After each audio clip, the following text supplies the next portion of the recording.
বন্ধুরা, তোমরা সবাই কেমন আছো? আশা করি ভালো আছো, সুস্থ আছো। তো আমি ভালো আছি। মৌসুমী অফিসিয়াল চ্যানেলে তোমাদের সবাইকে স্বাগত জানিয়ে আবার চলে এলাম ডেলি ব্লগ নিয়ে। তো চলো আজকে আমি কী করছি সেটা তোমাদের সাথে শেয়ার করবো। তো এইদিকে দেখাই, এই দেখো কড়াতে তেল দিচ্ছে, তেলটা গরম হয়ে গেছে। আর আমি এই যে তেলাপিয়া মাছ, নুন, হলুদ, লঙ্কা মাখিয়ে রেখেছি, একে একে মাছটাকে দিয়ে ভেজে নেব। তেলটাকে একটু ভালো করে নাড়িয়ে দেবো।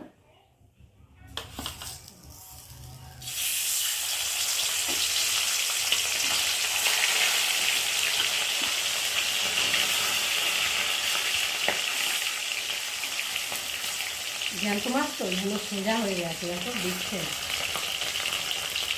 চলো মাছটা ততক্ষণ ভেজে নিই। আর এখানটা আছে চিংড়ি মাছটা কেটে নুন হলুদ মাখিয়ে রেখেছি। আর এখানে কেটেছি লাল শাক। আর এখানের মধ্যে রয়েছে আলু, বেগুন রয়েছে, দেখতে পাচ্ছেন। চিংড়ি মাছ দিয়ে লাল শাক হবে, আর উচ্ছে দিয়ে আলু দিয়ে বেগুন দিয়ে চচ্চড়ি হবে। আর এই যে ফুলকপি আলু দিয়ে মাছের ঝোল হবে। আর এখানটা এই যে মশলাটা এখনও করে নিই, সবে শাড়ি ছুড়িয়ে রেডি করে নিয়েছি। তারপর মাছটা ভেজে নেবো, নিয়ে তারপর মশলা করবো। দেখো বন্ধুরা, মাছগুলো দু পিস করে ভালোভাবে লাল লাল করে ভেজে নিয়েছি, দেখো। আর আমার তো একটু মাছ ভাজা একটু বেশি কড়া করে না ভাজলে না ভালো লাগে না, যেন একটা আস্তে আস্তে গন্ধভাব লাগে। তো দেখো ভালো করে ভেজে নিয়েছি, আর একে আমি তুলে নেবো এক এক করে। দেখো এমনি এমন করে ভেজেছি, দেখো মাছটা পুরো ভাজাও খাওয়া যাবে, এত সুন্দর করে লাল লাল করে কড়া করে ভেজেছি। দেখো 3 পিস ভেজে নিয়েছি, আর রয়েছে 2 পিস। 2 পিসটা ওরকম করে ভালো করে ভেজে নেব। বন্ধুরা, এই মাছগুলো ভেজে তুলে নিয়েছি, আর 2 পিস দিয়েছিলাম, সেই 2 পিস কালকে তুলে নিচ্ছি। এখন ভালোভাবে ভাজা হয়ে গেছে। আর মাছগুলো দেখো আমি গোটা গোটা রেখেছি, ছোটো ছোটো করলে তো একদমই ছোটো হয়ে যাবে, তার জন্যে বড় বড়ই রেখে দিচ্ছি গোটা গোটা।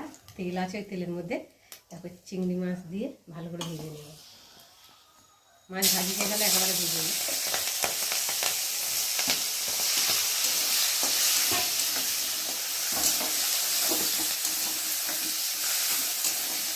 ভালো করে ভেজে দিয়ে চিংড়ি মাছটা ভেজে নেব।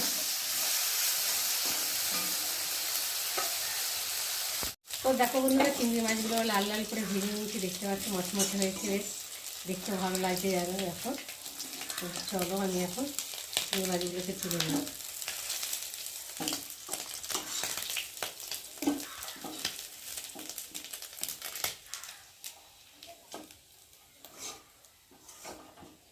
দেখো ভেজে তুলে নিয়েছি, একদম পুরো মচমচ করছে।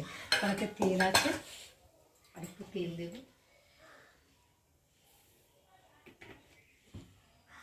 তেলটা গরম হয়ে গেছে, এখন আমি ফোড়নে দিয়ে দেবো শুকনো লঙ্কা। শুকনো লঙ্কাটা একটু ভালো করে ভেজে নেব।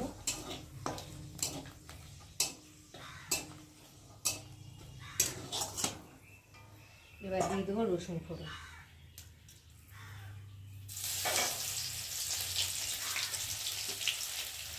তারপর দিয়ে দেবো পেঁয়াজ কুচি।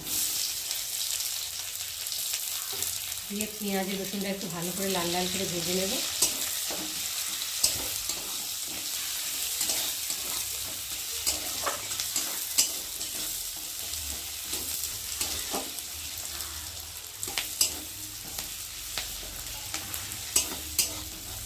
একটু লাল লাল করে ভেজে নিয়েছি পেঁয়াজটা আর রসুনটা। আর এখন কেটে রাখা আলু আর বেগুনটা দিয়ে ভালো করে একটু ভেজে নেব।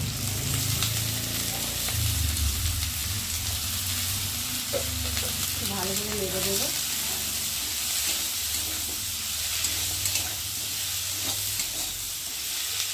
মিনিট পরে ফিরে এলাম, এবার ঢাকাটাকে খুলবো। তো দেখো আলু বেগুনটা বেশ ভাজা ভাজা মতো হয়ে গেছে, দেখতে পাচ্ছ। কালারটা অনেকটাই চেঞ্জ হয়ে গেছে বেশ। আর এখন আমি দিয়ে দেবো পরিমাণ মতো নুন, আর দিয়ে দেবো হলুদ গুঁড়ো অল্প করে, দিয়ে একটু ভালো করে নেড়ে নেব।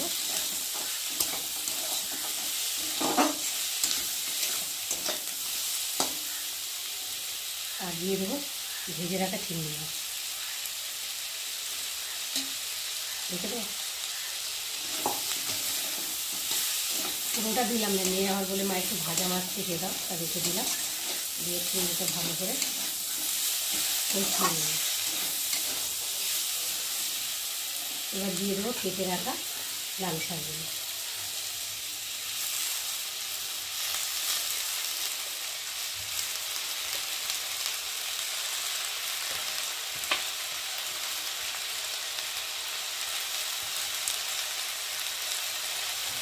একটু নেড়ে দেবো, যাতে তলায় না লেগে যায়।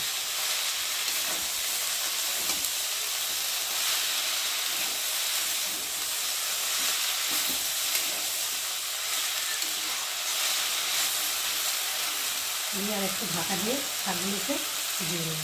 দেখো বন্ধুরা, এবার ঢাকাটাকে খুলে দেখি। তো দেখো শাকটা কতটা ছিল আর ভেজে কোনগুলো হয়ে গেছে। চলো আমি একটু নেড়ে দেবো।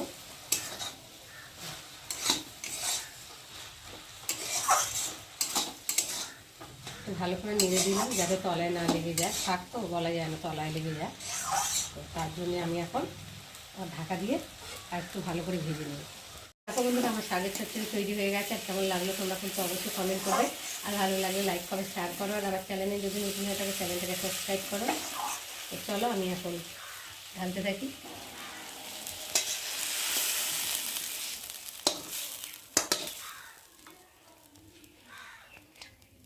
বন্ধুরা দেখো, রান্না করে চান টান করে ঠাকুর পুজো দিয়ে আর খেতে বসে গেছি। তো চলো, রান্না হয়ে গেছে আর খেতে বসে গেছি। তোমাদের ঝটপট দেখি দেখি কি রান্না হয়েছে। ফার্স্টে দেখায় সাদা ভাত, তারপরে এখানটা রয়েছে আলু দিয়ে মাছের ঝোল, ফুলকপি দিয়ে জ্যান্ত মাছের ঝোল, তেলাপিয়া মাছ দেখতে পাচ্ছ। আর এখানটা এই যে শাকের রেসিপি তোমাদের সাথে শেয়ার করেছি, আর কেমন হয়েছে তোমরা কিন্তু অবশ্যই কমেন্টে জানিও। আর এখানটা আছে উচ্ছে দিয়ে আলু দিয়ে বেগুন দিয়ে চচ্চড়ি। আর এর মধ্যে রয়েছে এই যে আমাদের দাদাভাই ঝোলের মাছ খাবে না, তার জন্য মাছ ভাজা। আর মেয়েও বলেছে মা একটু চিংড়ি মাছ রাখো, তো ওর জন্য একটু চিংড়ি মাছ রেখেছি। তো আজকে আমাদের দুপুরে দেখবেন কেমন লাগলো তোমরা কিন্তু অবশ্যই কমেন্ট করবে, আর ভালো লাগলে লাইক কমেন্ট শেয়ার করো, আর আমার চ্যানেলে যদি নতুন হয় তাহলে চ্যানেলটাকে সাবস্ক্রাইব করো। আবার তোমাদের সঙ্গে দেখা হবে পরের ব্লগে, ততক্ষণ তোমরা তোমাদের খেয়াল রাখো, তোমরা আবার চ্যানেলটাকে সাবস্ক্রাইব করতে থাকো। তো দেখো বন্ধুরা, সব রান্না বান্না করে আর মেয়েকে খেতে দিয়েছি, আর রান্নাগুলো সব তোমাদের সাথে শেয়ার করেছি যা রান্না করেছি। আর তোমাদের দাদাভাই চান করছে, আর মেয়ে বলছে খিদে পেয়েছে, তো মেয়েকে এখন খেতে দিয়েছি। মেয়ে এখন শাক দিয়ে খাচ্ছে। খাও, খেয়ে এখন বলবে কেমন হয়েছে। শাক দিয়ে না, উচ্ছে দিয়ে। উচ্ছে দিয়ে খাচ্ছে, যাই হোক। খাচ্ছি বন্ধুরা, আমাকে জিজ্ঞেস করছে যে কেমন লাগছে, উচ্ছে খেতে কেমন লাগছে ভাবো, কি বলবো। তাও খেতে হচ্ছে, মোটামুটি ভালোই হচ্ছে, কিন্তু তিতোটা একটু বেশি। তিতো খাওয়া ভালো, ওই জন্য তো খাচ্ছি। তো তোমরা কারা কারা তিতো খাও না অবশ্যই কমেন্ট করবে। আমি তো একদমই পছন্দ করি না, তাও খেতে হচ্ছে, কি করবো, কিছু করার নেই। তারপরে